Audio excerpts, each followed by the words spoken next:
Quem disse isso? Gringham e o ladino olharam freneticamente ao redor, mas não conseguiam sentir ninguém se mexendo.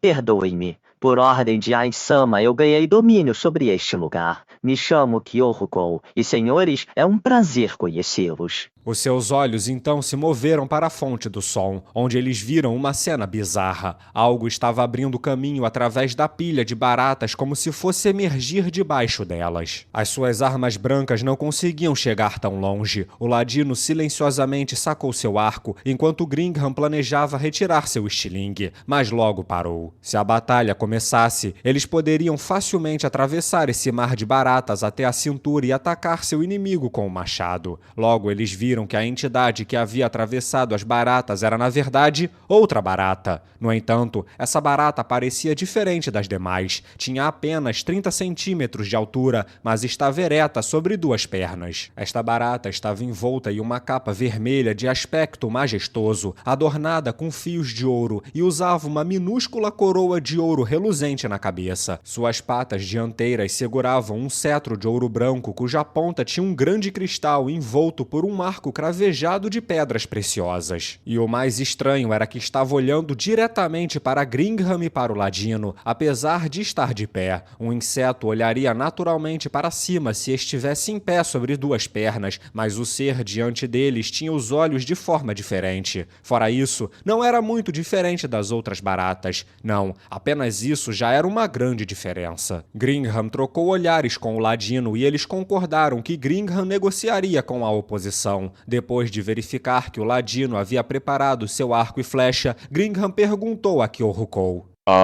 Quem é você? Ora, parece que não ouviu minha apresentação. Devo declarar meu nome mais uma vez? Não foi isso que eu quis dizer. Na metade de sua frase, Gringham percebeu que não fez a pergunta correta e então se corrigiu. Bem, indo direto ao ponto, gostaria de fazer um acordo, senhor.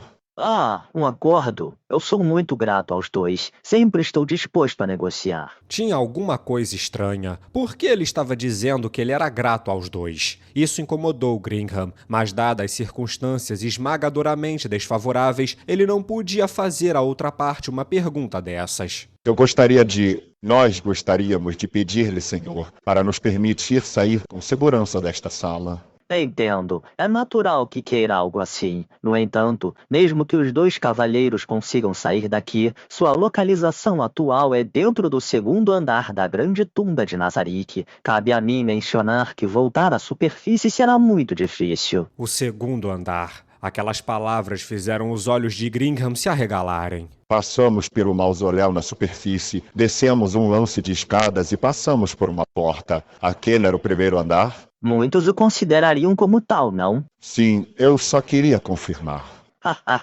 Bem, dado que os cavaleiros foram teleportados para cá do primeiro andar, sua confusão atual é justificada. De alguma forma, Kyorukou parecia estar acenando com a cabeça. Gringham sentiu como se tivesse sido esfaqueado por gelo quando viu isso. Este foi um terror nascido de suas suspeitas sendo confirmadas como realidade. Em outras palavras, embora ele não soubesse como eles haviam feito isso, sua oposição usava magia de teletransporte como armadilha. Que tipo de magia era e que tipo de tecnologia mágica eles usaram? Mesmo não sendo um usuário de magia, ele sabia o quão chocante isso era. Certamente seria maravilhoso se o senhor, em toda sua boa vontade, pudesse nos dizer como deixar esta tumba, mas não me atreverei a pedir tanto. Só nos permitir sair desta sala já será o suficiente.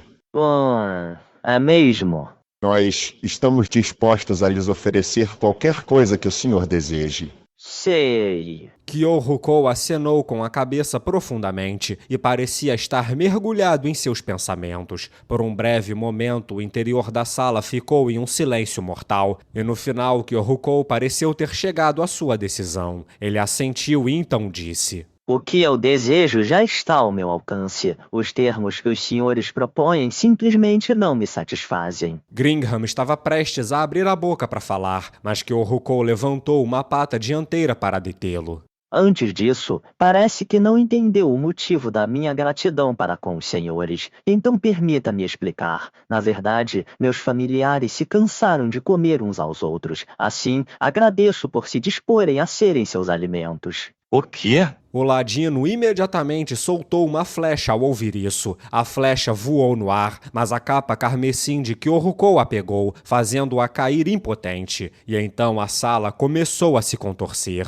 Incontáveis barulhos ruidosos ecoaram, logo se tornando uma torrente de som. Momentos depois, um tsunami subiu para cima deles. Era um fluxo agitado de escuridão. Lamentavelmente há apenas 2, mas mesmo assim espero que satisfaçam a barriga dos meus familiares. A onda de maré viva engoliu Gringham e o ladino. Parecia que eles foram devorados pelo oceano. Quando Gringham afundou no redemoinho negro, ele golpeou freneticamente as baratas que haviam penetrado nas aberturas de sua armadura. Mas armas eram inúteis contra um enxame de insetos minúsculos, e Gringham não conhecia nenhuma arte marcial que pudesse atacar em área. Nesse caso, bater com as mãos seria mais rápido. Portanto, ele já havia deixado de lado a sua arma e não sabia para onde ela tinha ido. Ele lutou e tentou agitar os braços, mas as incontáveis baratas que pesavam sobre ele já haviam tomado sua liberdade de movimento. Suas ações eram como as de um homem se afogando, agitando seus braços. Tudo o que Gringham podia ouvir era o farfalhar de incontáveis baratas. A voz de seu companheiro ladino era abafada pelo farfalhar, e ele não conseguia ouvi-lo. Não, só fazia sentido que ele não pudesse ouvir a voz do ladino. Isso porque a boca, a garganta e o estômago do ladino já estavam cheios de baratas, e ele não conseguia mais vocalizar. Uma dor arrepiante encheu o corpo de Gringham da cabeça aos pés. Era a dor das baratas que haviam se infiltrado através das aberturas de sua armadura e agora estavam mastigando sua carne.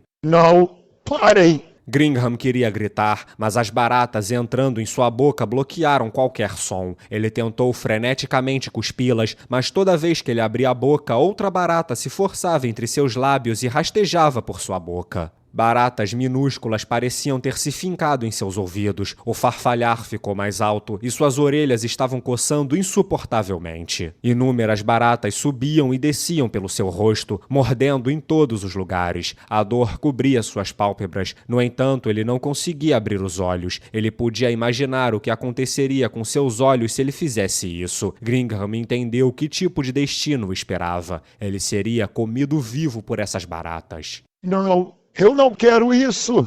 Ele tentou gritar em voz alta e as baratas prontamente fluíram para sua boca. Elas se contorciam por toda parte e então se enterravam nas profundezas de sua garganta. Então ele sentiu algo deslizando pela garganta até o seu estômago. A sensação de uma barata viva se debatendo em suas tripas o fez querer vomitar. Gringham lutou desesperadamente mais uma vez. Ele não suportaria morrer assim. Ele queria que seus 2 irmãos mais velhos olhassem para ele com olhos diferentes. Este era o propósito único e o motivador que o incentivara e lhe permitira alcançar sua posição atual. Gringham tinha economizado o suficiente para poder passar seus dias em lazer, mesmo sem se aventurar novamente, e com sua reputação, ele facilmente podia se casar com uma mulher bonita, como as que não se podia encontrar nos vilarejos. Seja em termos de força ou riqueza, ele era muito superior aos seus irmãos mais velhos que o expulsaram da casa. Ele deveria ter sido um vencedor na vida. Ele não queria morrer em um lugar como este. Ele não podia.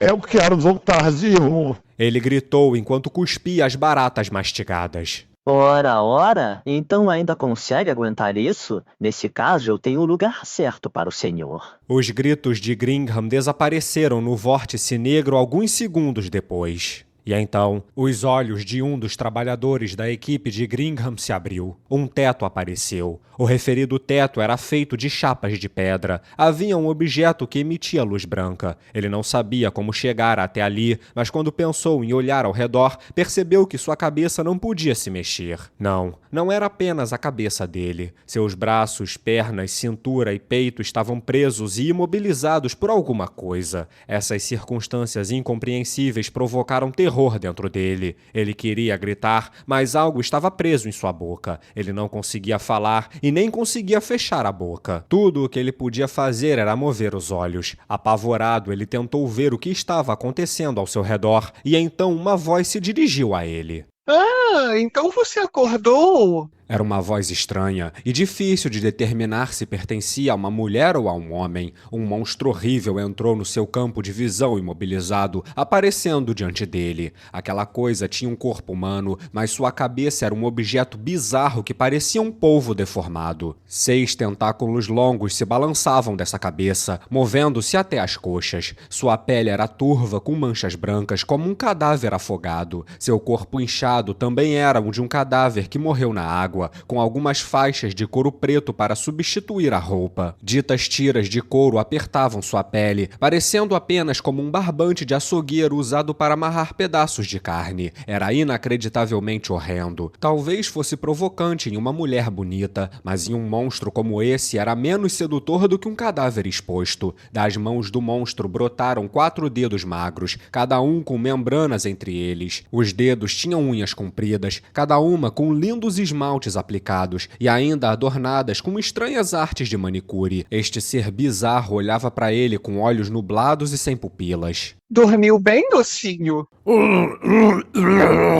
Sua respiração estava pesada sob os ataques psicológicos duplos do medo e da surpresa. O monstro acariciou sua bochecha com um gesto gentil, como uma mãe consolando uma criança. Uma sensação estranhamente fria enviou um arrepio por todo seu corpo. Teria sido perfeitamente compreensível se esse monstro emitisse um forte cheiro de sangue ou de podridão. No entanto, em vez disso, essa criatura irradiava uma fragrância floral, o que só serviu para aumentar o terror que arranhava sua alma. Ah, não preciso ficar com medinho. A linha de visão da criatura se moveu para sua virilha, e a sensação de uma corrente de ar na sua pele o fez finalmente perceber que ele estava completamente nu.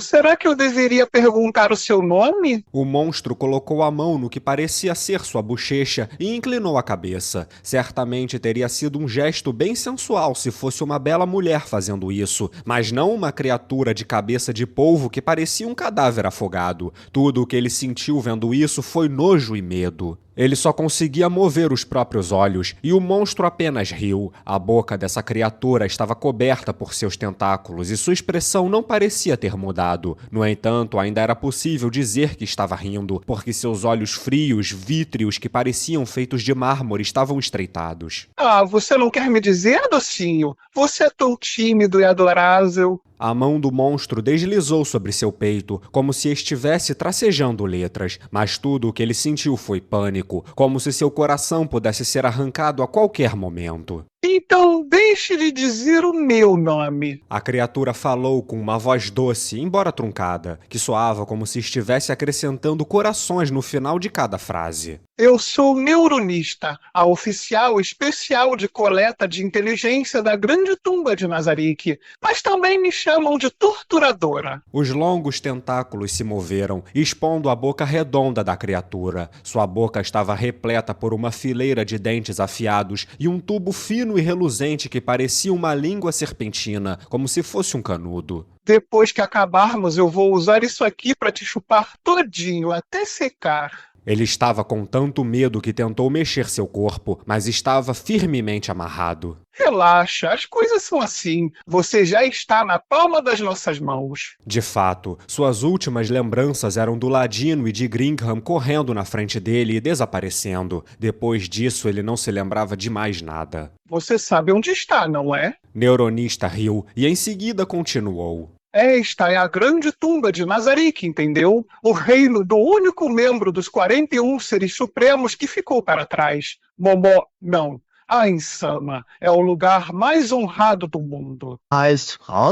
Ele tentou falar mesmo com sua boca amordaçada. Isso mesmo, Ain-sama. Neuronista entendeu as palavras mal pronunciadas do homem enquanto deslizava a mão pela pele dele. Ele é um dos 41 seres supremos e o líder que uma vez coordenou os outros seres supremos. E ele também é um homem muito, muito charmoso. Qualquer um que o veja gostaria de jurar lealdade eterna a ele. Quanto a mim, se eu tivesse a sorte de ser chamada para a cama de Ain-sama, eu ficaria feliz em oferecer a ele a minha primeira vez. A maneira como este monstro balançava timidamente seu corpo não podia ser considerada adorável, mas sim abominável. Olha, me escuta aqui. O monstro começou a traçar letras em seu peito, como uma menina fantasiando sob seu primeiro amor. A última vez que o Ain-sama me visitou, eu notei ele olhando meu corpo. Seu olhar era como de uma fera máscula olhando sua presa. Depois disso, ele pareceu envergonhado e desviou os olhos. Isso fez o meu coração disparar e a minha espinha arrepiar. Nesse ponto, a criatura parou de se mover e trouxe seu rosto para cima, olhando em seus olhos. Ele tentou desesperadamente se distanciar daquele rosto arrepiante, mas seu corpo não podia se mover.